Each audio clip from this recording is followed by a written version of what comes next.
Oh, and that's probably why. Oh, yeah. Are we here? Are we live? Live. All right, that's it. This is our first show. We are so excited. First live show. I don't Yay! know how many of you are here with us. Yeah, we're trying to see if it's even uploaded on our YouTube channel so you guys can even tune into this live. Hopefully it gets up there soon so you guys can all jump in. And because we want you all to be in the chat room so we can ask our guests questions and have it be more of an interaction going both ways.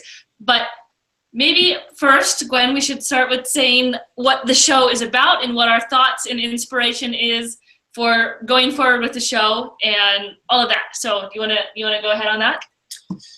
Yeah, so we got really inspired by Ginger Runner. He's doing a live show every week on Monday night, and he kind of like interview professional runners. But what is really great about it is because it's a live, people can ask questions.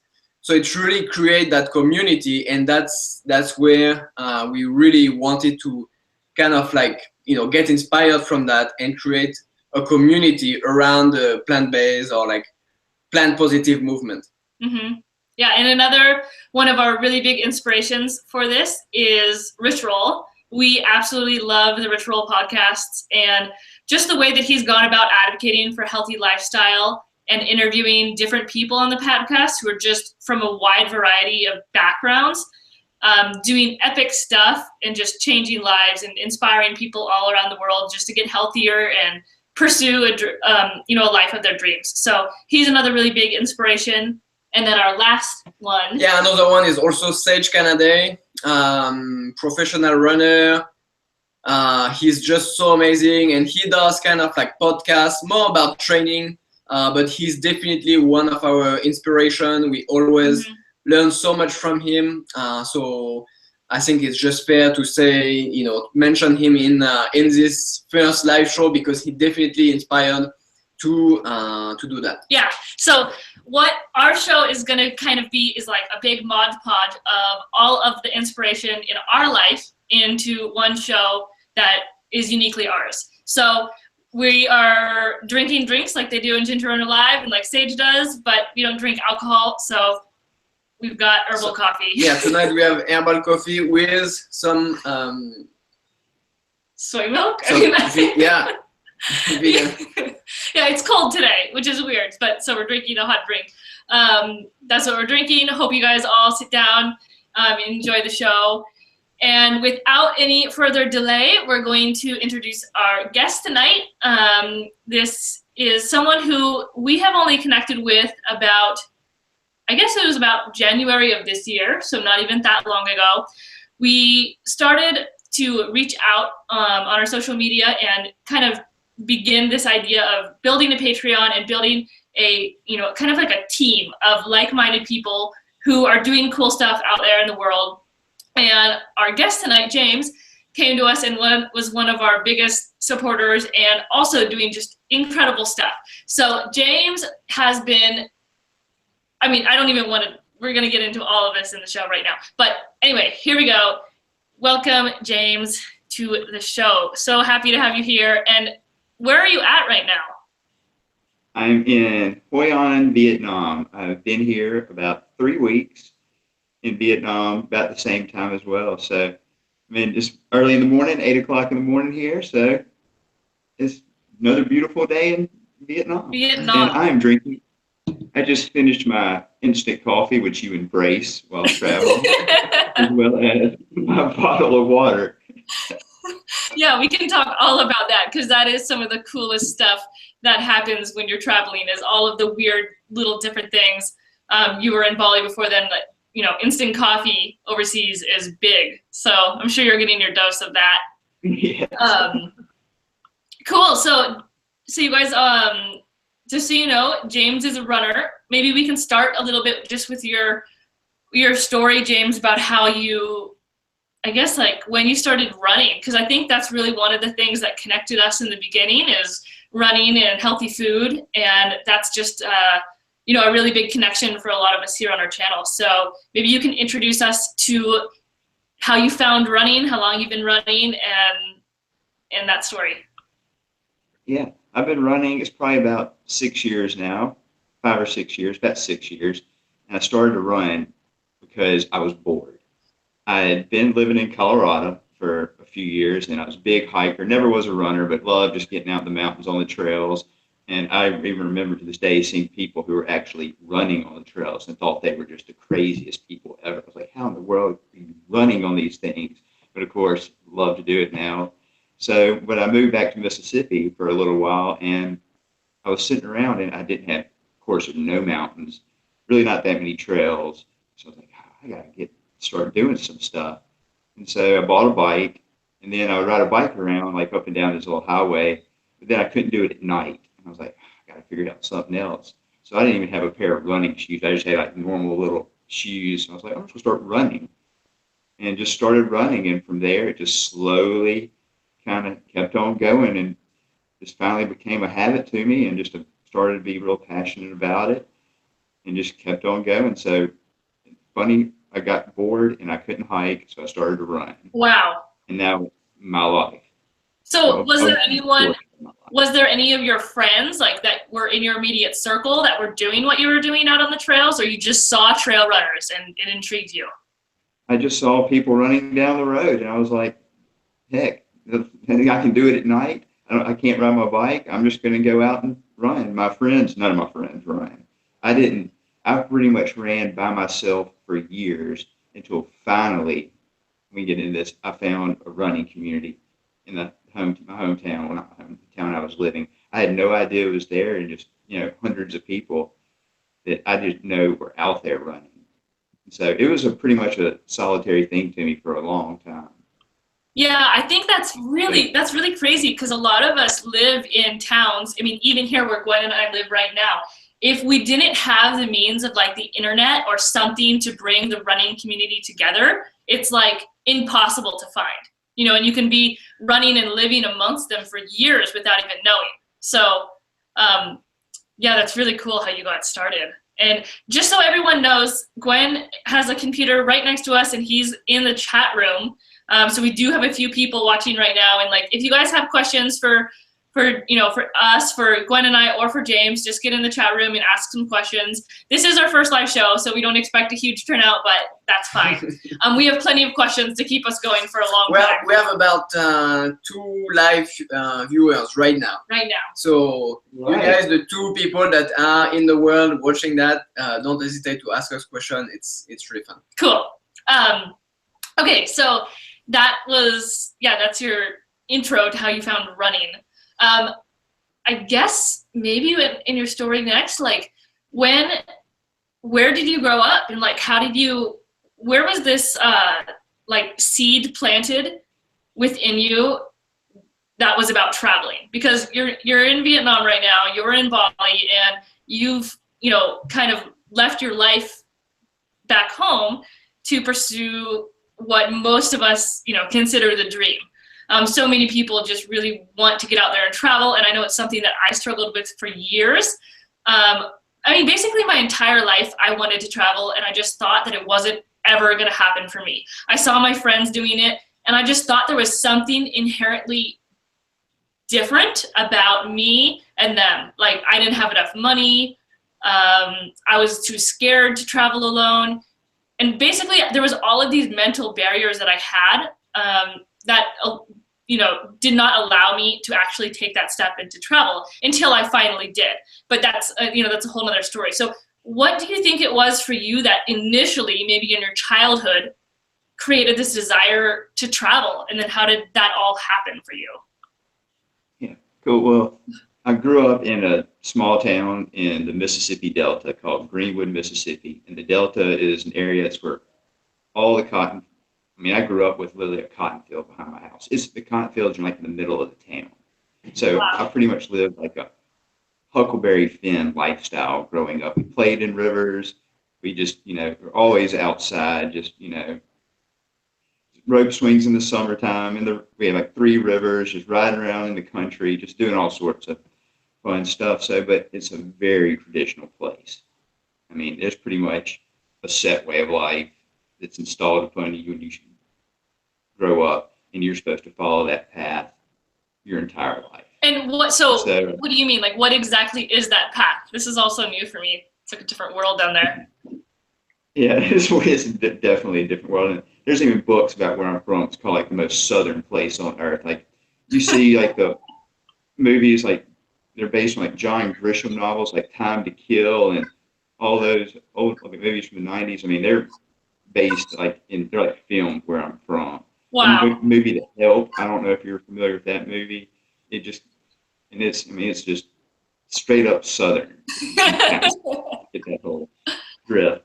But so you pretty much, you stick to a normal set of standards growing up, real conservative, follow the everybody's been doing for generations, go to college, get married 2 years after college, have 3 kids by the time you're 30, and then work and kind of stick to this set pattern your entire life.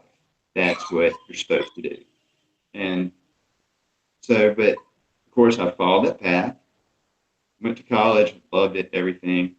And then I'll admit, when I was in college, I was kind of a wild child. So it was a Halloween. It was either go to Chicago for Halloween and have fun or take a test. And I was like, easy option, Chicago for Halloween. Of course, I failed school that semester because I just quit going.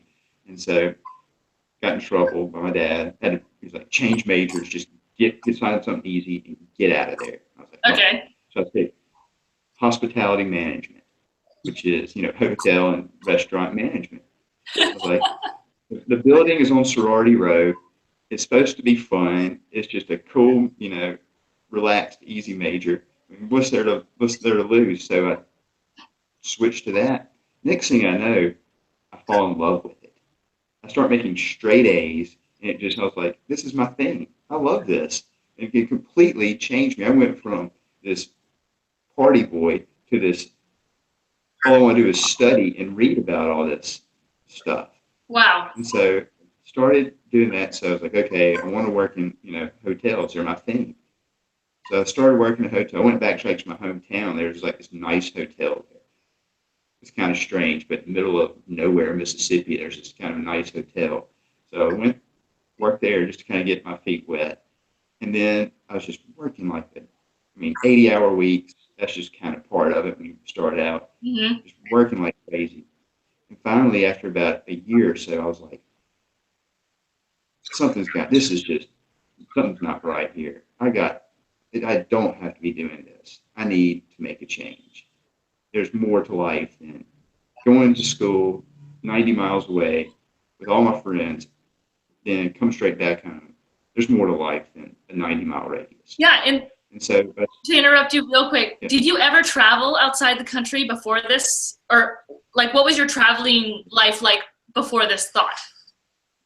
It was all Mexico, of course. Mm-hmm. Little resorts, all-inclusive resorts, maybe once or twice. Okay. And one trip to Puerto Rico when I was little. My family went down there. Okay, but my dad had to go to visit. Standard, like, American college student. You hadn't really like ventured out on your own to do anything meaningful yet. And then you were at this point where you just realized like, man, there's really got to be something more to life than working that much. Exactly. And so I was like, okay, I like school. I want to go back to school. So Four Seasons, great hotel chain, one of the best in the world. I was looking where they recruit from. I was like, I'm going to get my master's degree. There's a few places in the United States, and a lot of other schools are like in Europe. And so Switzerland has the best, like really great schools that are just focused in hotels. So I was like, oh, let me look at them. And one day I just decided to request information. And then all of a sudden the next day they're calling me saying, hey, what's going on? I was like, really? And so just by the next thing I know, I'm applying, had to write like a little essay.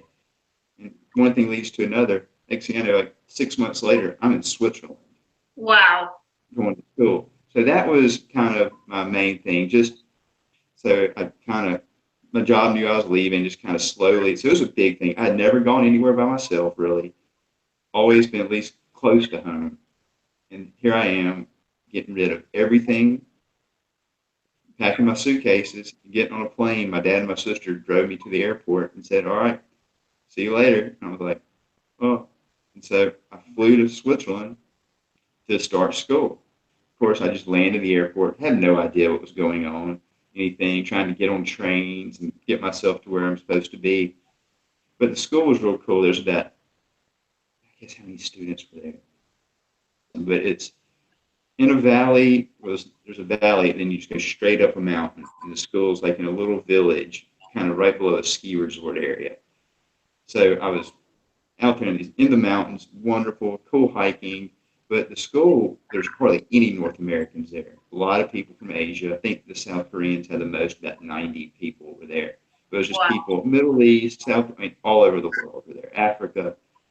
So we're all there. So I was spent a year there with people from all over the world, learning about their culture, just, but at the same time, just seeing that we're all just kids, we're all just people. So it was when they're, I think things are going bad in the Middle East, but you're still best friends with someone from Iraq.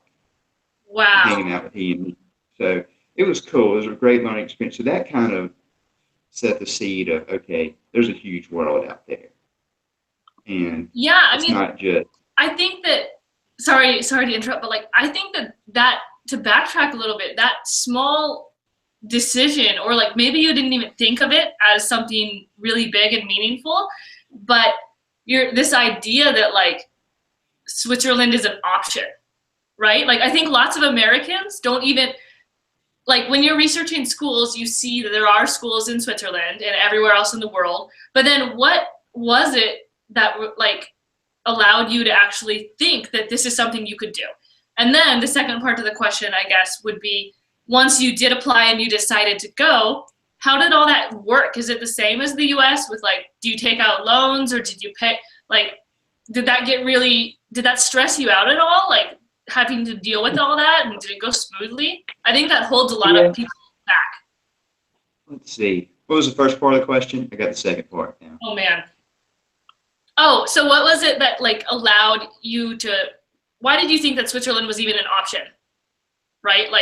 I actually just looked to see where companies were recruiting from and just saw it. I mean, of course, I didn't know anything about Switzerland. Yeah. Or really Europe in general. Of course, I knew people went backpack there, knew where London was and Paris was and Germany, just the general things. But I just saw it and I was like, why not? Why not? It's kind of hard to explain. It just took the little simple act of requesting information, just by me taking 5 minutes of my life, filling out a little request form, and next thing I know, it's just taking that little step. When they call me, I realized, hey, it's an option out there. There's more options. I guess it was me just reaching down saying, okay. No, it is. I think it's exactly that. And Gwen and I were talking about this the other day. It's the universe, the world is so big, and so many of us get stuck in thinking that this is our reality. But sometimes all it takes is just to step outside of that comfort zone a little bit. Right? We were talking about this, and it's crazy. Yeah, so, you just take a step and make room in your life for all these opportunities to come. And so at the end, yes, you got the opportunity, but you were the one that filled out that made room for that. Yeah. That allowed that to come. Yeah, and I think that's really big.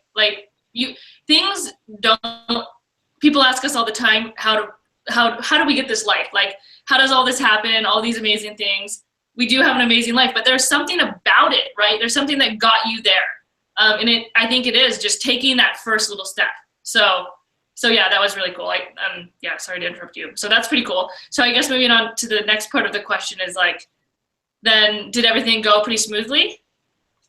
Everything went smoothly. Of course, Swiss schools aren't cheap, so I had to take out a student loan for that. So it's just a year of course, you slept at the school, you had a dorm room there, and all your meals were there. So took out a loan. Of course, it took me a long time to pay off that thing. Yeah. But just normal, procedure. Once, I think, and the same has happened to me now, once you kind of move in the path you're supposed to be moving in, the universe is going to make it easy Yeah. Things are going to start to just roll out, and all of a sudden you're like, wow, I can't believe this is really this simple.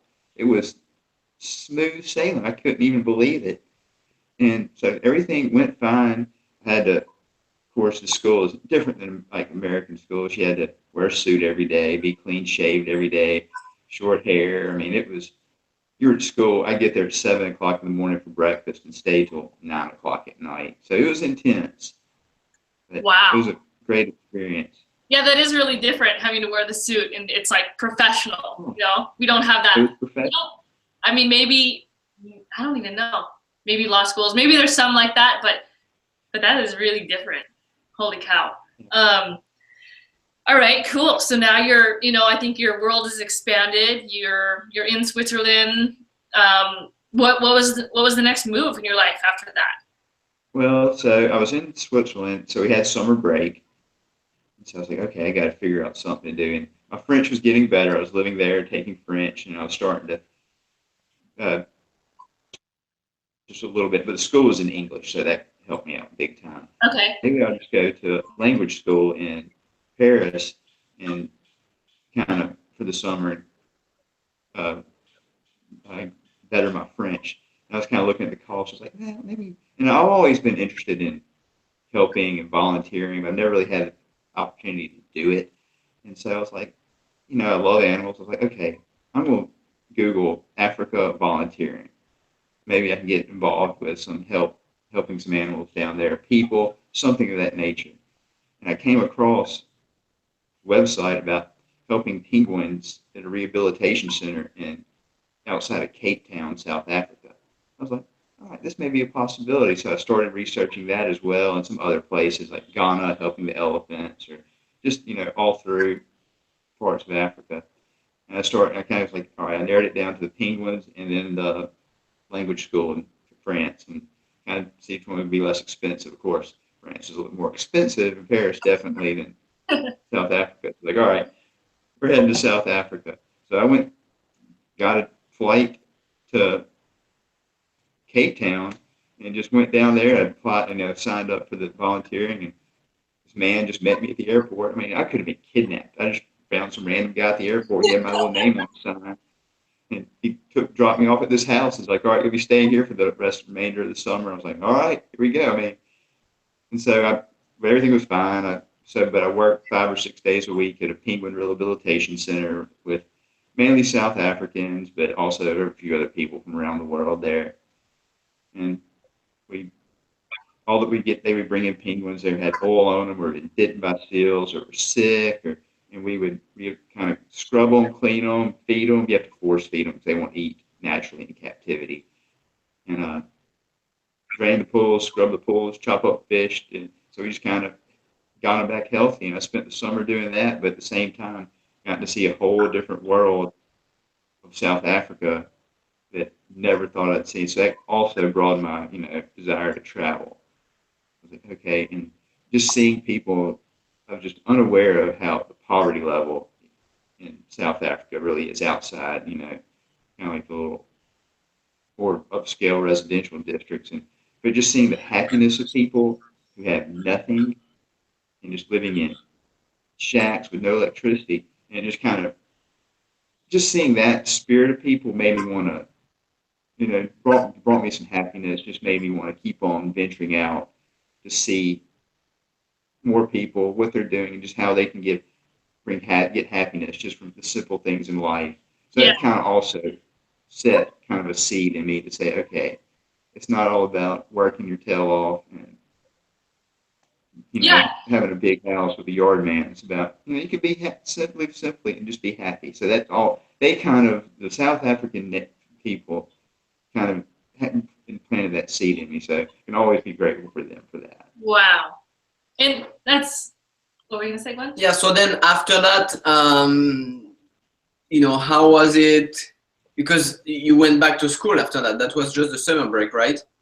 Yeah, that was the summer break. So we went back to school and finished school then. And so we started interviewing with companies. And so I was like, okay, I can use my career to travel the world.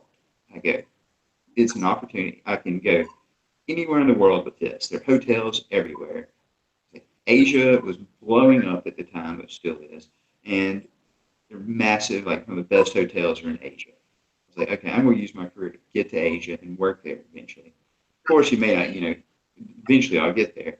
So I ended up getting a job actually in Scottsdale, Arizona. I was like, but it was through Westin. So they're owned by a huge hotel company. So hotels everywhere in the world. Okay. So I was like, all right, get in with them. I can go anywhere through the world. So fly back to Mississippi, spend December there, and I was driving out to Scottsdale a month later to start working. My brother was in Colorado, living there with some of his friends. And so I was like, okay, I'll stop up there, go skiing for a few days, and shoot down to Arizona. Well, one of the days we were skiing, it was kind of icy and it was foggy, so you really couldn't see much. I was just going down a slope or going to eat lunch. Next thing I know, it just looked straight or smooth. I'm like 4 feet in the air going, this isn't going to be good. Come down, shatter my femur. Is in 6 different pieces. Lying there, shoulders dislocated. I can't move. Oh my gosh. So I was like, oh, this is awful. First, I just thought my hip was dislocated. I was like, okay, I'll be okay. Well, next thing I know, I'm in an ambulance after they bring me down to the little station at the bottom, which it was incredible. I was in so much pain. I had no idea human beings could experience this type of pain. I felt like you could pick out and rammed it in my hip. Yeah, femur is the worst. I think it's the worst pain that anybody can have. And how did they carry you down? Because that's also like as soon as your femur is broken, any movement is the worst pain in the world. They had to grab me and pull me onto a sled, and I begged them not to do it because it hurt so bad. Oh gosh. So I was like, no, we're gonna have to do it. Sorry, here we go. They just grabbed me and pulled me on, and I guess my body. I just screamed, and I guess my body just went into shock. Because on the way down, I just got real sleepy, and I felt like I was dreaming.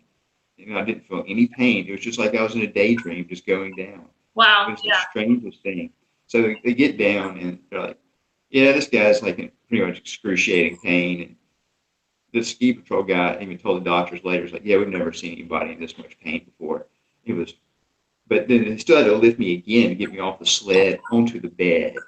I was like, oh, so luckily once they got me there, they were just loading me up with drugs to get me out of there. And so I had like a 6-hour surgery.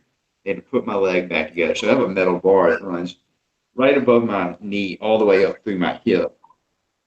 It was like I had to get the bone taken out of my hip into my femur to graft everything. And oh my God.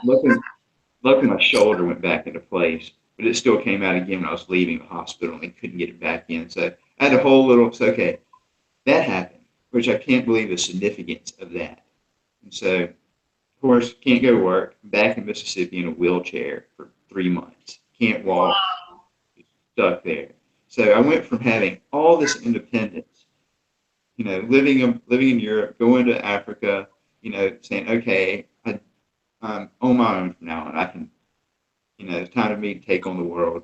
Next thing I know, I'm living at my sister's house, but she didn't have stairs. She and her husband just stuck there, dependent to be put in the bathtub. I mean, it was heartbreaking. So just totally, my world just shattered. So finally, I was able to get moving again and got a job in Florida. I was like, I don't want to see snow or mountains again. So I went to Florida, worked there for a little bit. I was like, this isn't for me. And I had some contacts out in Colorado.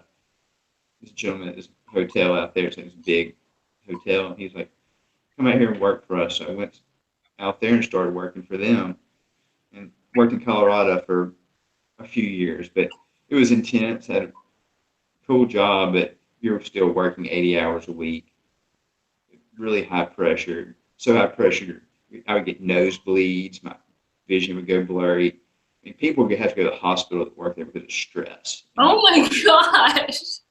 Yeah, they would like fall on the ground. Literally, the guy on the desk next to me was on the ground throwing up and had to take him to the hospital because the stress was so bad. Wow. Talk about unhealthy life. it was an unhealthy lifestyle. It was, some of it would be like 5-star hotels. We were all like in sales and like more conference planning. So we had like cool clients. I got Colorado Rockies, a baseball team, were my clients. I had like Oklahoma City Thunder basketball team. So I had cool stuff. Yeah. And you'd see like Julia Roberts there, like her friend, just all this Yeah. things. But it just kind of wore me out. I guess I don't know where I'm going with this. I'm just Well, rambling. I think it's really important though, because it's like, this is what it takes for so many people to, like, you have to kind of break down until you're able to realize what your true path is. And maybe that's what this was for you, right? Like, this accumulation of all of this work, and yeah, you definitely found a passion, it looks like, but it was just not a sustainable way to go about that. So maybe you can kind of segue now into like, where you are now, and maybe in a nutshell, how did you go from that point, overworked in Colorado, to deciding to take this big trip and sell all your stuff? Because I don't know if we really told everyone, the live audience and everyone watching the show later, that you decided to kind of quit, and you're on this extended vacation that's now your life, and you sold everything and you don't have an apartment to go back to, and you're on the road. So I think that's a really interesting journey. So how did you go from there to there? Yeah, cool. So yeah, like working in hotels, that was gonna be my avenue. I was still working at this hotel. I actually had a connection to Singapore, to a new big hotel over there. I was like, okay. Even the gentleman that brought me over there, he was like, we can get you there. You just need some more experience doing this for like 5 years, and then Wow. we'll open those doors over there. Well, of course, I made it 3, and just couldn't handle it. I was even applying for jobs in Colorado, just at banks. I wanted to stay in Colorado. Mm-hmm. But then out of the blue, my dad's like, hey, need some help at work. You want to come work for me for a little bit? I was like, sure. And when I was in Colorado, I was working all the time. I was like, okay, going back to like the traditional path. I was like, not working all this time. What if I want to get married, have a family, have kids? I'm supposed to be doing all that right now. All my friends are getting married. Mm-hmm. And here I am working. I need to move back, get a job that's less hours, so I can meet somebody hopefully in a year or two and start having babies. I mean, I was like, that's what I'm supposed to be doing. Yeah, that's what that's everybody's what doing, everyone does. except me. So I go back, and so of course I'm not one who likes to be clean shaven with short hair and wearing suits every day, but I think I'm supposed to be doing that. Even wearing a collared shirt at the grocery store, you go there, Wow. everybody's dressed up, and so. No, I think my friends say there's no, I love y'all, but it's at the same time. So I started going to that path, and I bought a house, you know, got it, started going buying nicer clothes, trying to fix up my house, thinking I need to have like a house completely furnished by Pottery Barn or stuff that Mm-hmm. looks like a Pottery Barn, because Pottery Barn's expensive. So I'm supposed to be having my house looking like that magazine, have a nice, yard. Supposed to be living the perfect little life. Wow. So I'm working for this time for my dad, and it's family business been my family for the '60s, like a retail jewelry business. So I've been working, doing that. And I'm not a materialistic person. I tried to be, but it's a materialistic industry, and I just couldn't understand. At first, I was all about it just because, this is what I'm supposed to be doing. I can do this for the rest of my life. Mm-hmm. And eventually, it started wearing on me. I'm like, it's just a rock. That's all this stuff really is. It's just a piece of metal. Your life is going to be fine. And so that was kind of eating at me. But my main reason I was helping my dad out. He's like my best friend. So I was enjoying getting to spend time with him and help him out. And so, but eventually, I was just got so burned out, but I still need to do it because I had that massive student loan from Switzerland. Okay. I was trying to pay off. I mean, it took me, so at one point in my life, after a week's worth of pay was going to pay off my student loan, my monthly installment. So I was making, it was breaking me. And so I finally, trying to pay off the loan as best I can, but I still had a mortgage on the house. I'd had all these things that I've created, all this burden upon myself that I created, thinking that I was supposed to be doing this, Yeah. that I needed to have a mortgage. I needed to have, go out all the time with all my friends, and I needed to have all this stuff, spending all this money, still with this student loan bearing down on me. Finally, I'm just like, this is just not. And finally, I broke. Okay. I was like, this is not right. Something has got to give. And so I remember one year I saved up enough money where I could just pay off the loan in full. So I just pretty much take all the money I had and just put it at the loan to get rid of it. It pretty much broke me. And I had spent an entire another year just living on nothing. But I was debt free. Yeah. Off that money. Yeah. So it was good.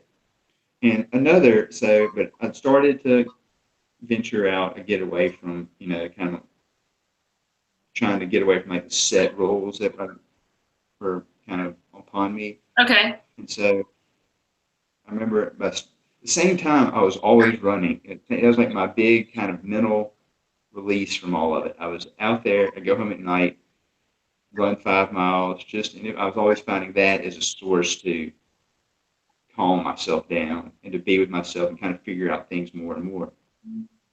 And so, but one day I was coming home, and I started running with groups at this time. It was a group run. And I was like, oh, it's kind of getting cold now. Maybe I can go get my long sleeve shirt. So I was going home, and a car parked in my driveway. And I was like, why's my neighbor's car in my driveway? And so I pull up, and I kind of block in my driveway. And I was like, all my lights are off my house. I was like, what car is that? Next thing I know, the car is going in reverse full speed, about to ram me. I'm like, oh, no. So I hit the gas, move a little, it clips my back end a little. I'm like, oh, my gosh. I spin around real quick in the street to go chase them. They started going the other way. They started to stop. And next thing I know, I was like, okay, it's some kids. They were in there, stole their parents' car in my driveway, smoking a cigarette. Freak panicked, and now they're stopping so they won't get in more trouble. It's like, okay. Well, all of a sudden, I know, here comes this person in this hood out of my house through the dark, like in the trees, reaching down into his waist, like grab a gun. What? Coming at me. Oh my gosh. So I take my car and I throw it into reverse, and I hit the gas. Thought, this thing is only in neutral, he has you. And so I hit it, and luckily I was in reverse. And going in reverse down the street, luckily no one was coming back.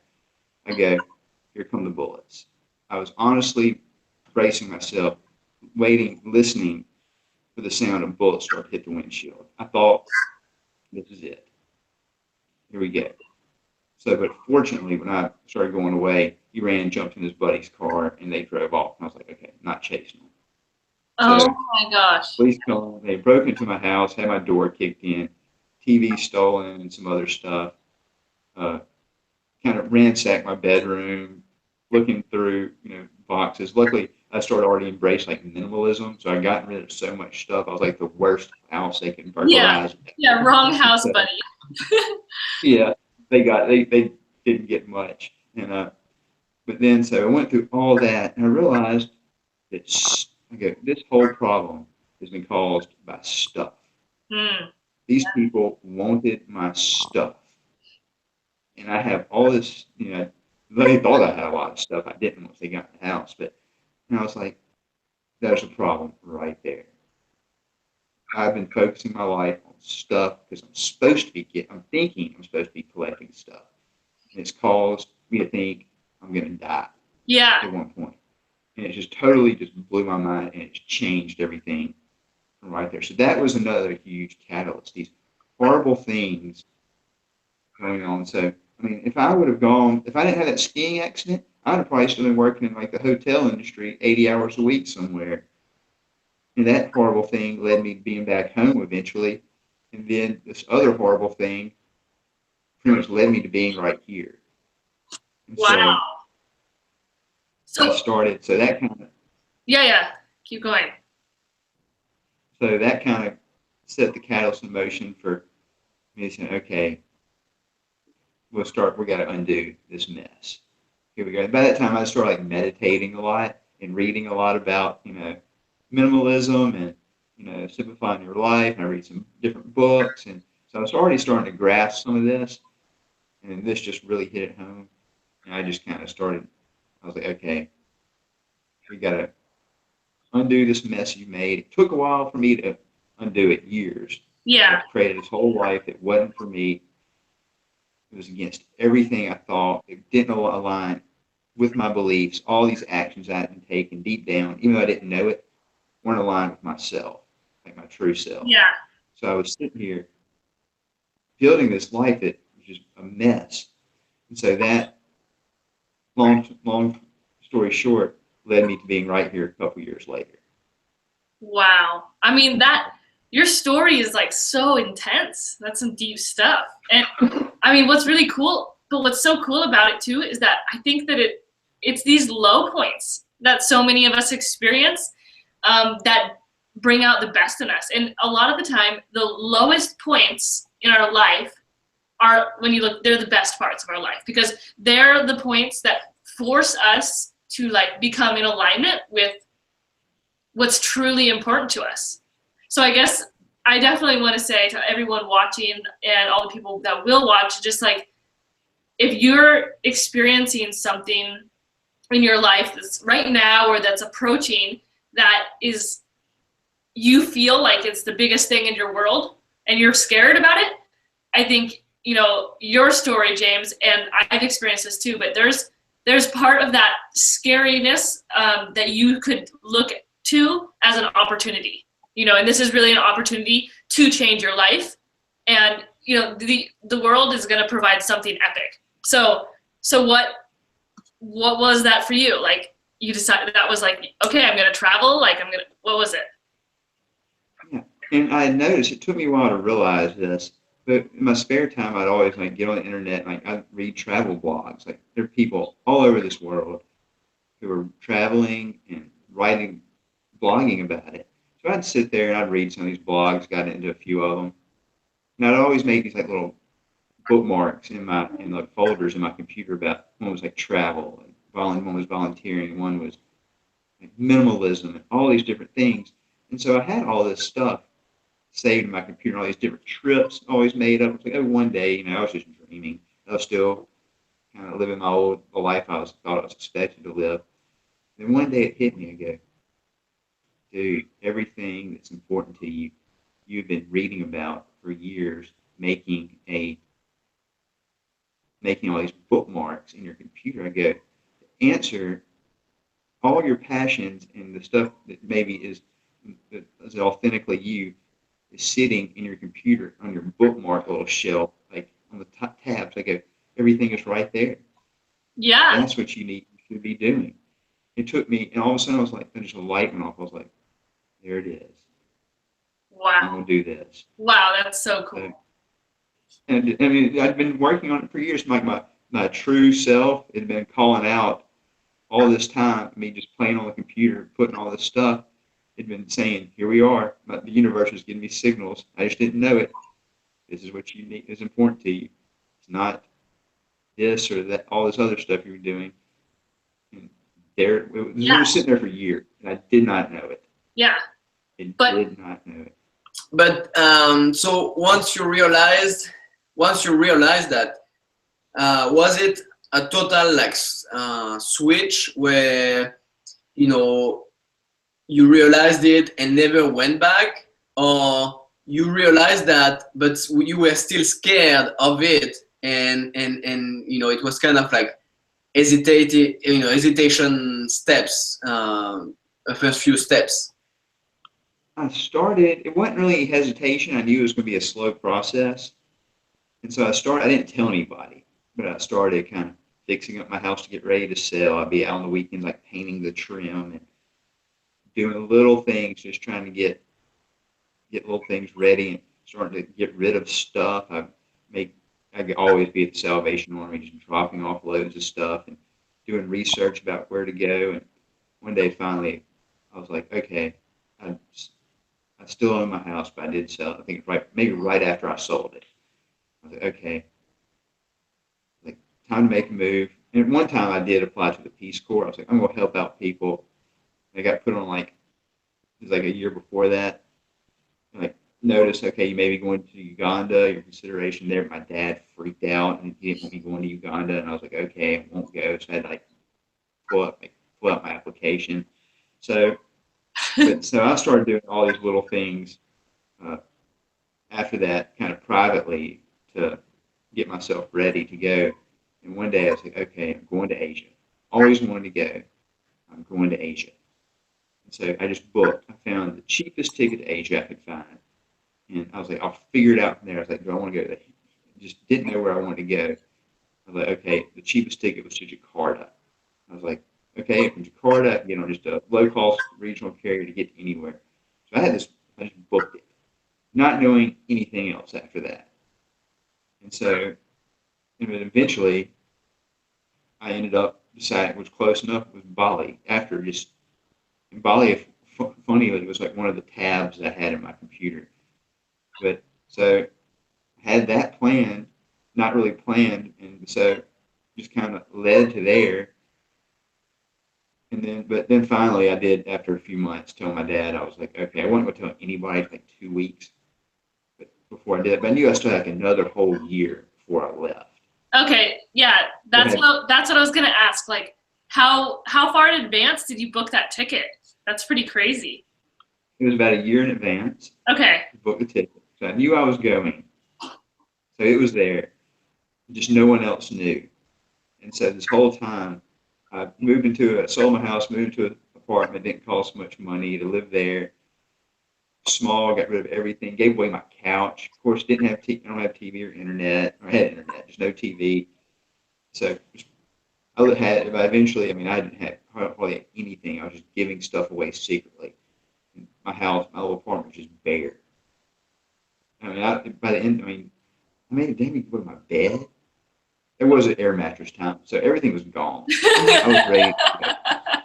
And what's really funny is like what you're describing right now is definitely really similar to what Gwen and I have gone through in our own way, and kind of just like the accumulation of stuff. And when we joined Sea Shepherd, we were living on a ship inevitably we didn't know, I thought forever. And we had nothing. Like you had one suitcase. Gwen was impressive. Like, I had only what really matters was, I guess, I don't know, a pair of like running shoes and my kite surf.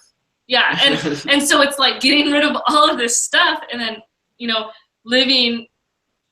living with that bare minimum. And that's really what we're doing still. We're starting to accumulate more stuff, but when you don't have, all of these different bills and TV and, all that accumulate that people think that you have to have because that's what you're supposed to do, because that's what all your coworkers have, you can save a lot of money. So was that your strategy going into your travel? Yeah, that was my strategy. I didn't really go eat out. Yeah. If I wanted to go, I had a Whole Foods like 5 minutes away, and of course their buffet. I just always eat that. But I was like, drive by. I was like, ooh, I'm hungry. I was like, got food at home. You're not allowed to eat there. Yeah. So I have to drive. I really simplified. Only ate out maybe once a week with my friends after a long run. We went to eat breakfast. That was my only little splurge through the week to go. And what do you think, like, your happiness during that year when you were downsizing? Like, your happiness didn't go down, right? If anything, it might have increased. And I think that's really interesting. It increased. You just that whole burden of taking care of your possessions, spending all that time cleaning up the yard, cleaning the house, all that stuff was just gone. I could get out and I'd just go for walks. Yeah. And just be able to just enjoy the day, or, I had time to do what was truly important to me. Yeah. And what I valued versus taking care of a whole bunch of stuff. Wow. So it really was, that was like a huge benefit. And just slowly, it just kept, the more I got rid of, the happier I became. For some reason, you do that, somehow the healthier you become. You're able to be active more. You're just able to, things just clear up for you. I know. Like, hold on.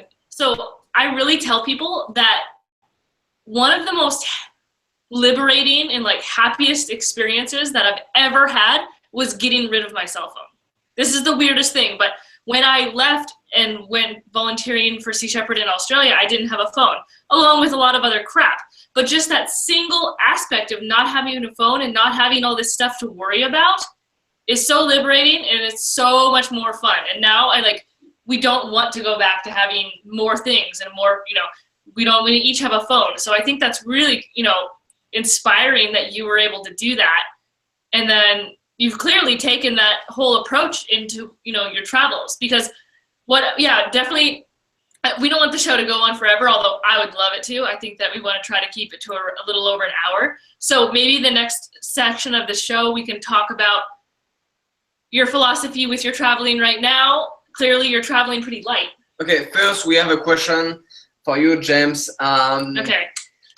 Emily wants to know if you had any support during your low moments, and if anybody was encouraging you to follow your heart. Yeah, I was wondering the same thing. Your family, you were kind of keeping it secret, but sounds like you're on your own. Tell us about that. I was on my own when I was, say, my low moments, when I was, hurt or being robbed, and I always had, my family was always there. So luckily, they were able to take care of me. I had support from them. But to do what I'm doing, my brother, he lives in Honduras. He's always kind of done his own thing. So he and I kind of go back and forth on each other.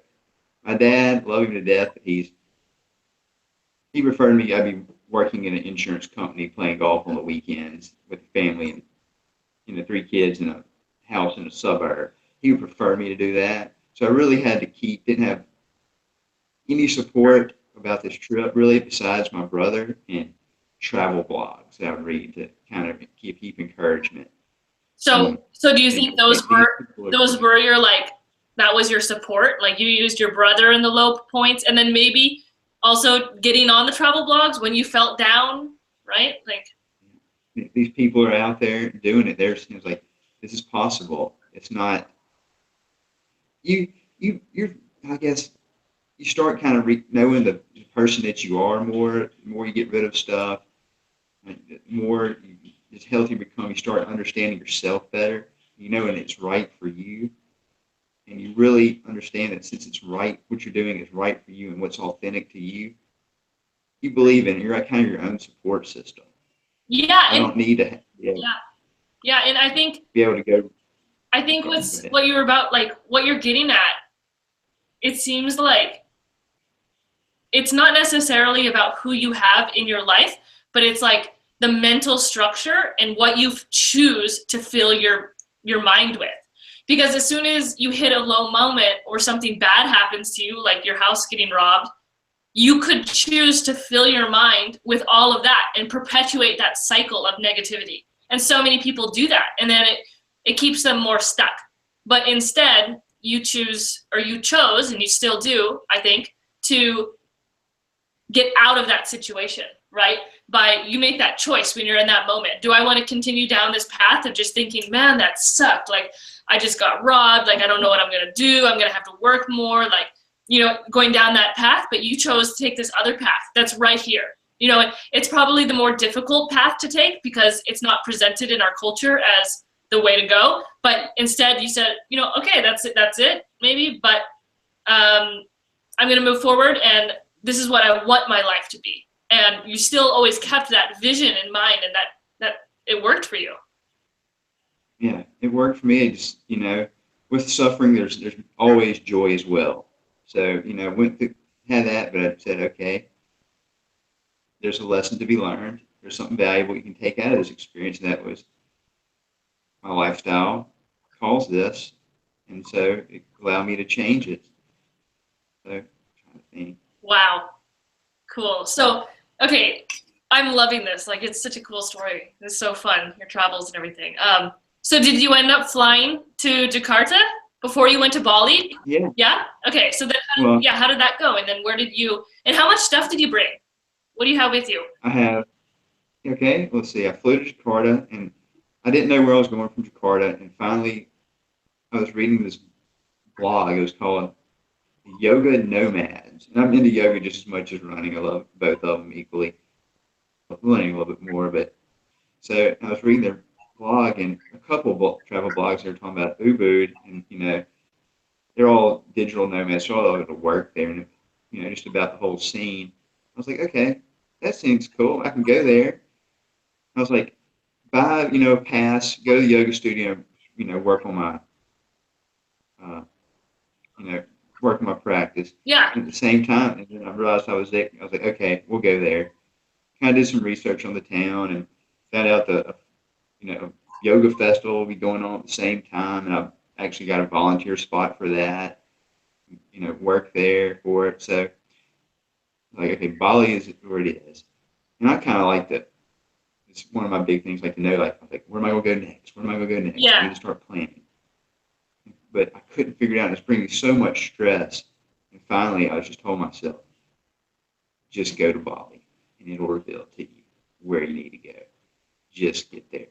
So I had no idea where I was going next when I was in Bali for a while.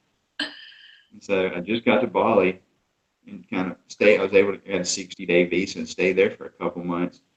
I was like, originally this trip was going to take about, at the very beginning, I was like, okay, 3 months, it's summertime, and I'm out of there. I'm going back home to the mountains and enjoy the summertime in the mountains out west, which is like the best.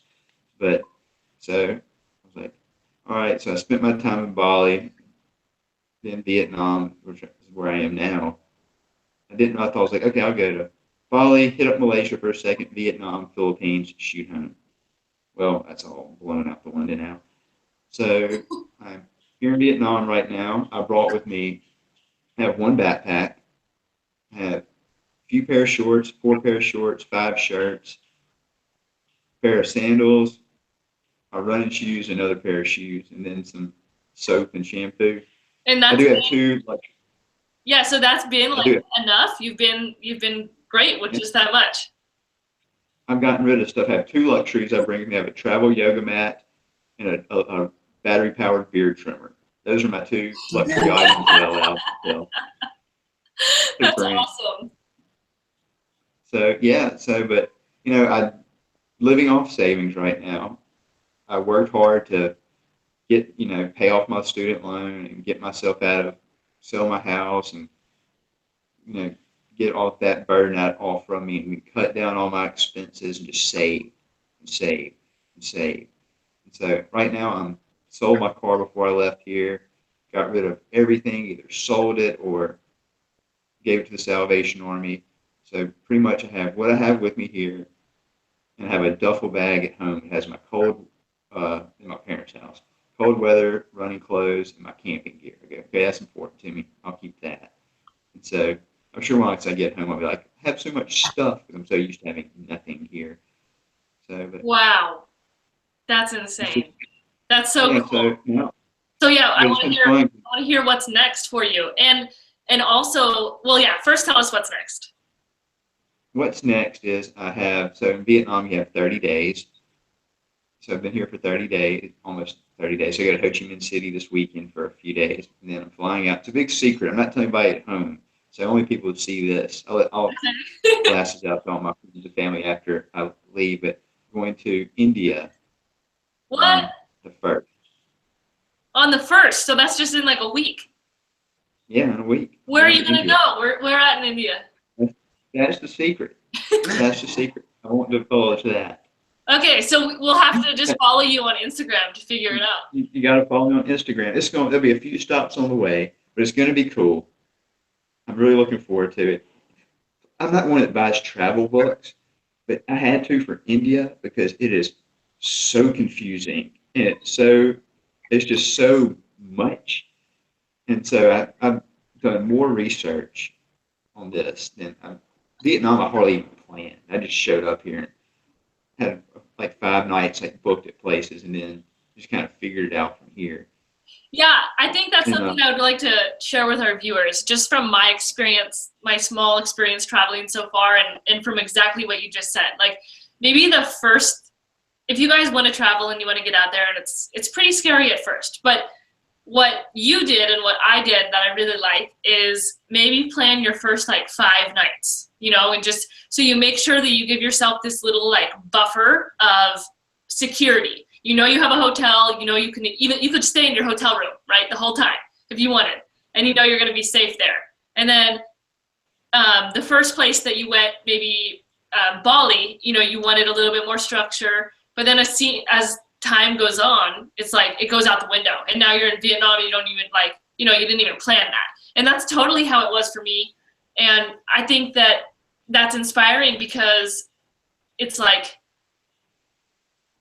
it's endless, the opportunities that will present themselves once you take that step and once you get out there a little bit. And you're going to meet people, and they're going to show you where to go and where the best place is, and you're going to realize that what you just booked online was a huge ripoff and they're somewhere cheaper. Which gets me into the next question. Like, it's pretty cheap. I mean, it's really cheap over there. And that's why so many people go to Bali and Asia and India, because you can take your savings from back home and go live a pretty decent life. You know, in Bali, I was eating really well, staying in decent places, not luxury at all. But, you know, like, I think it was like, I was paying probably $8 a night for my place to stay. So how's that going for you? It's like you said, it's pretty inexpensive. It's very inexpensive. Like where I'm staying now is probably a little bit more expensive, but it's kind of like the least expensive here where I am right now. But it's, you know, kind of nice. They have a TV, you know, English channel, so I really don't even watch it beside the BBC News. It's just kind of nice just to hear English. And, but I don't really go out to eat. I go to eat at some restaurants, but I don't enjoy going to, like, I'm traveling. I want to stay in one spot for a few weeks at a time. So I kind of get to know the locals, kind of get myself into a little flow. So I go to the market every morning and with all the locals and pick up my food for the day, my produce for the day, and bring it home. And we don't have anything to cook with here, so I eat a lot of all vegetables. I kind of get a little thermos. The girls here give me a thermos full of hot water. I can heat up some noodles with each night. But the noodles are rolled out in front of me each day at the market. I mean, you see them, it's like big sheets of rice paper. They just fold it over and then run it through a machine, just put it in a sack and just hand it to you. Wow, like that's so cool. And actually that gets me into some of the questions that we're getting into the last part of the show. And I just want to ask you some random questions about what your favorite parts. I mean, I also wanted to ask about nutrition. We didn't really talk about food, but you know, you said like you have been really trying to be really minimalist, but in the same time, food is something that we need to eat, and we cannot really reduce on that. So how did you find ways to, you know, make food cheaper today, but also maybe coming back a little, you know, before? Yeah. Well, food is the Achilles heel of this trip, because it took me just to be able to eat correctly, because Vietnam is, you know, there's some healthy options, but there's just not. Everything's fried, everything has meat. But so I found the option. It took me a while to figure it out. I struggled at the beginning of Bali. I was so used to like having my, you know, making my smoothies in the morning and having all this access to baking my sweet potatoes and all this access to all the food that I want. All of a sudden it's gone. And I'm like, I was going out to eat all the time, and the food started messing with my stomach, and I was like, oh, this ain't right. Finally, I figured out I could just live off rice and potatoes with a chopped up cucumber and tomatoes with some avocado on top. I eat that for dinner most nights, and then I eat fruit all through the day. That's pretty much what I've learned I can live off of and, you know, survive. And here I don't have anything to cook rice or anything, so I eat warmed up rice noodles with vegetables on top and eat fruit all day long besides that. And yeah, that's probably the cheapest options too. You're not paying to go out to restaurants. And like you said before, when you were back home saving for the trip, you didn't go out to eat. And that's the cool thing. Like, that's the really awesome thing about being plant-based, is you get the best of all worlds. We get to, you know, get the benefits of eating plant-based and feeding our body really good nutrient-dense food from whole plant foods, but also it's the cheapest because it's not processed and it's not prepared in a restaurant. It's nothing fancy. And traveling to like countries that don't have the same hygiene that other countries. Like definitely people that eat meat and go to some of the countries and they really get sick from that. So definitely, you know, plant-based is easier for that. Yeah, and when I went to Bali, everyone was saying do not eat meat in Bali. And yeah, the hygiene, it's scary. You see, when we were in Africa, we saw chickens out all night, overnight in the markets. They just put a towel over them, and the next morning take the towel off. There's no refrigeration. So it's definitely, you avoid a lot of the issues financially and health-wise, avoid getting really, really sick when you're traveling by eating plant-based. So that's definitely a huge tip for people out there wanting to travel. Yeah, we have a question here for you, James, is from all your travel so far, what was your favorite place and why? Let's see. It's been each month or each place so far has had, in this trip right now, it's like a different significance. The first place, Bali, was more of, I guess they're all, you just have a certain, different kind of love towards each person part. Bali was more of a kind of letting go of the person I used to be, getting to know myself better, what was important to me to kind of materialize my life, what I want to be going forward. So, but it was, great place. I love the people were happy. They're always smiling, and so. And you liked Ubud the most, right? Ubud was my favorite. Okay. I spent all but 1 week there.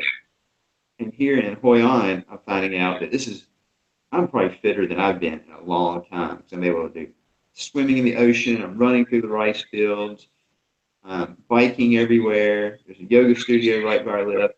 So it's been more of kind of me getting healthy again, getting my body to a spot that hadn't been in a long time. It feels good. I'm not running with pain. I was injured for years, and now I can just run. I'm like, I've gotten to. It's just each place holds a different. I guess to answer the question, holds a different special spot to me. So I can't say that one is more.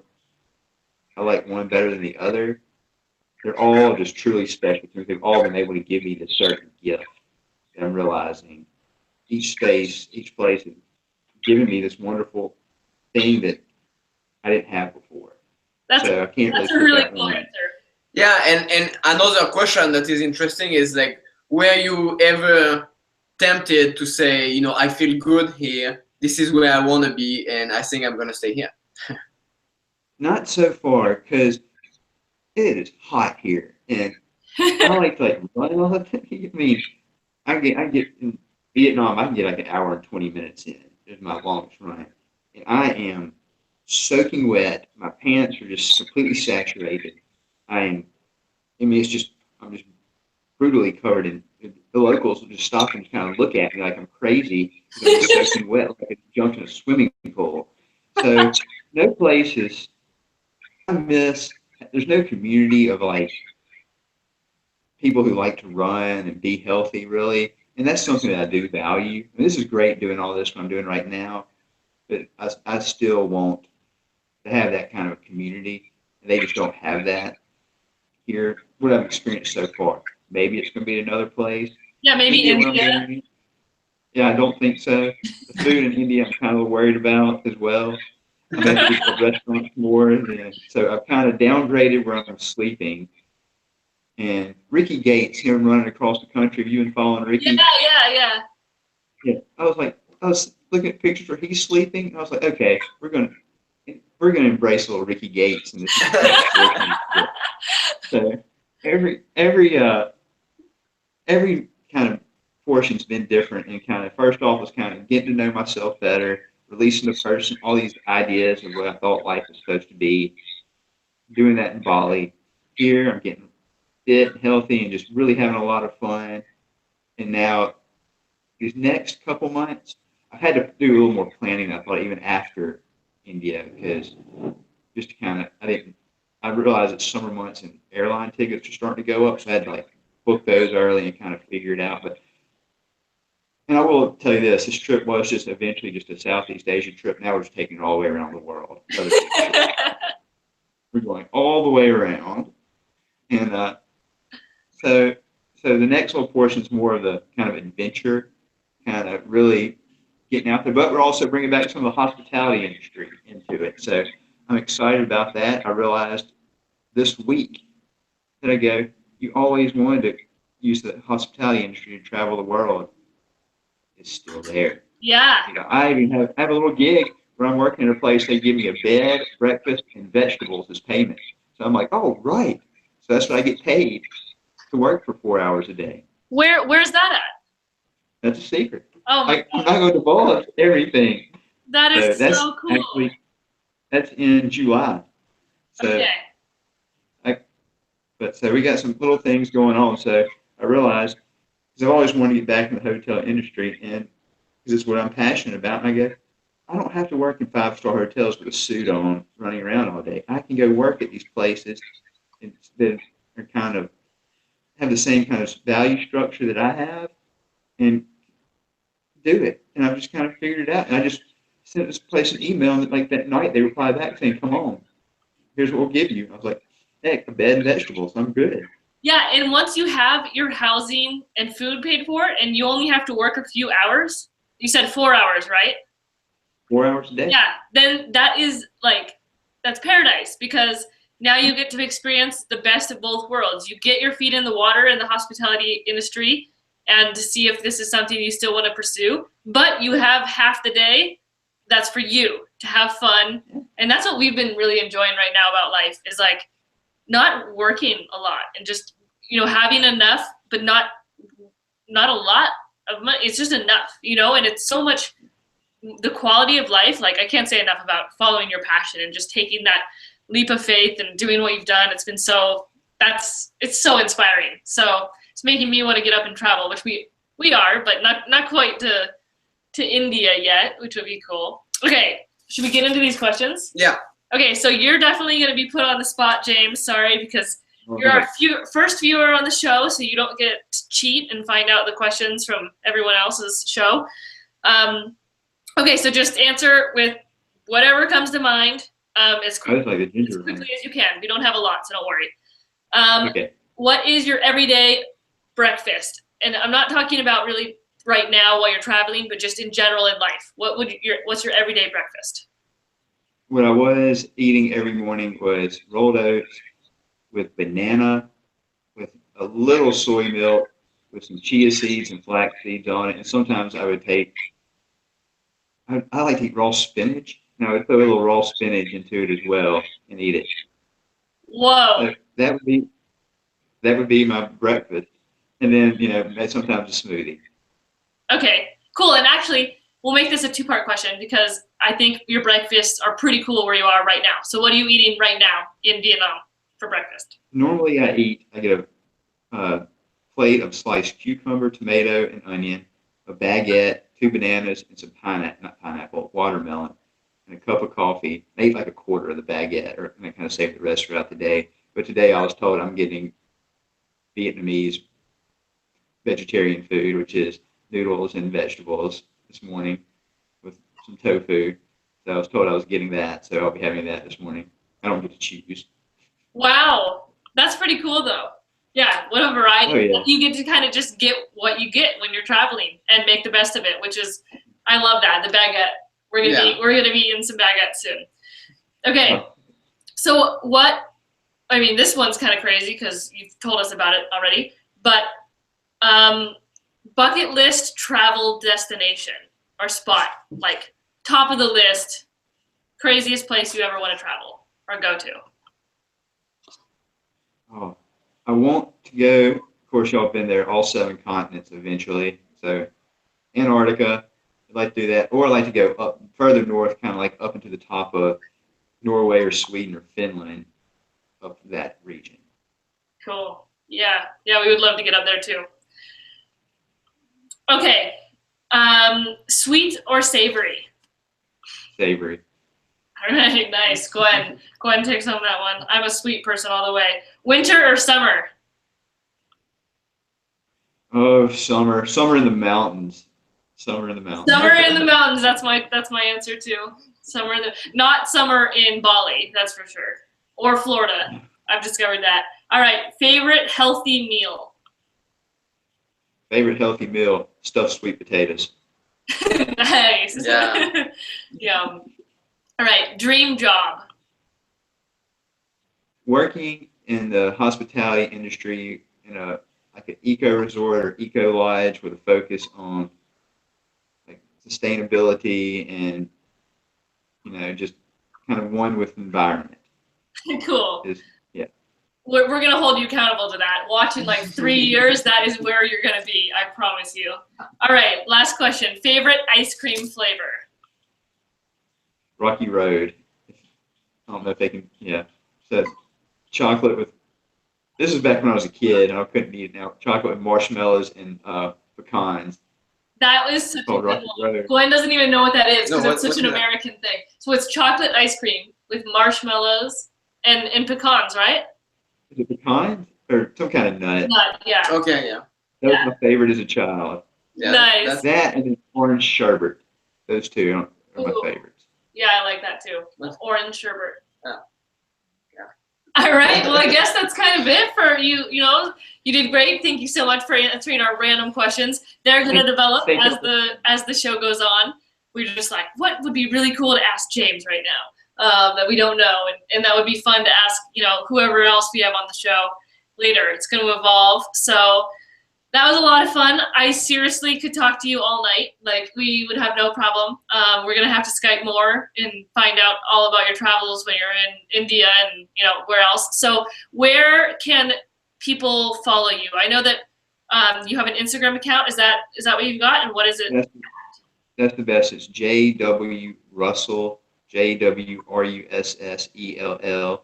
and 3 little I's, the third. Like Okay. I. We're gonna put the link to your Instagram account in the description of the YouTube video.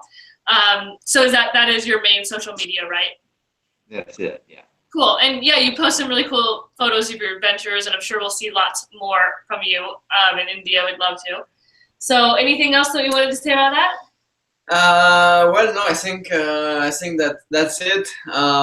So yeah, thanks so much, James. Yeah, this was a huge success. I mean, we had.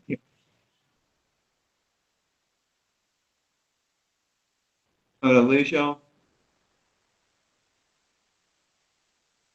Really awesome, and we're so honored to have you on our first show, James. So thank you so much for being so cooperative and willing to be on our show and answer all these weird questions and really open up, because this isn't something that tons of people don't want to just do this, and they're not okay with sharing their story with the world. So thank you so much for being so honest and open with everyone on YouTube, everyone in the world. Yes. It means a lot. Thank y'all for having me. This has been awesome. It went by quick. I had no idea it was just time. I know.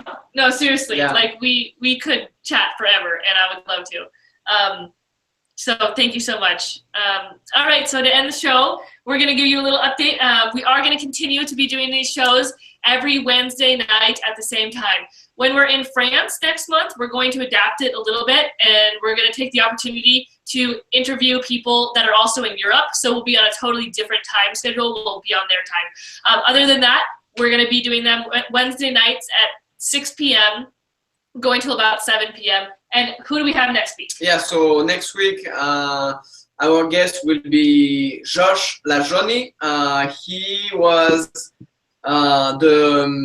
I think runner of the year by Runner's World, I think, and he was overweight, lost a lot of weight, going into a plant-based diet, and now he's crazy into ultra marathon, and it's gonna be really inspiring story. So insane weight loss. This guy, the photos. Yeah, we are talking about blowing, 400 pounds. Yeah, 200 or 300 pounds weight loss. Yeah. Yeah. So it's gonna be inspiring. We hope all of you guys will be here next week. And in the meantime, we hope that you guys eat a lot of plants. And stay super positive. Yeah. Well, we love you guys. Thank you so much. All right. Thank you, James. Thank you, James. Talk to you later. Bye. Okay. Bye. Bye. Bye, guys.